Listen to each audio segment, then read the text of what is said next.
திருவிடை மருதூர்ல உள்ள எங்க மகாலிங்க சாமிய இந்த தைப்பூச திருநாள்ல கும்பிட்டு பெரும் புகழும் பதவியும் சிறப்பும் பெற்றவங்க யார் யார் தெரியுமா? திருஞான சம்பந்தர், அப்பர், சுந்தரர், மாணிக்கவாசகர் முதலான சமயாச்சாரியார்கள், பட்டணத்தார், கருவூர் தேவர், சிவவாக்கியர், தும்புரு, நாரதர், வசிஷ்டர், கபிலர், அகத்தியர், 33 தேவர்கள், அஷ்டவசுக்கள், 8 நாகங்கள், வருணன், வாயு, குபேரன், நிருதி, யமன், 4 வேதங்கள், 12 சூரியர்கள், சந்திரன், அக்னிதேவன், 4 தந்தங்களை உடைய ஐராவதம், இந்திரன், 1 கோடி உருத்திரர், லட்சுமி, சரஸ்வதி, துர்காதேவி, விஷ்ணு, பிரம்மா,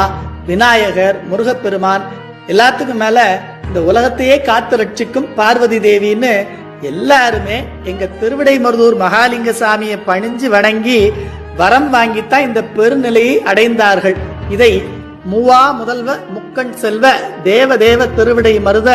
மாசுறு சிறப்பின் வானவர் ஆடும் பூசத்தீர்த்தம் புறக்கும் பொன்னி ஐரா வனத்துறை ஆடும் அப்ப கைலாயவான கௌரி நாயக நின்னருள் சுரந்து பொன்னடி பணிந்து பெரும்பதம் பிழையா வரம்பல பெற்றோர்னு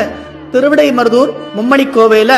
பட்டினத்து பிள்ளையார் அருள் செய்கிறார். அதனால நீங்க எல்லாரும் இங்க திருவிடை மருதூர் மகாலிங்க சாமி கோயில்ல நடக்கும் 10 நாள் திருவிழா தைப்பூசத்துக்கு வாங்க, இடைமருதர் அருளை வாரிட்டு போங்க.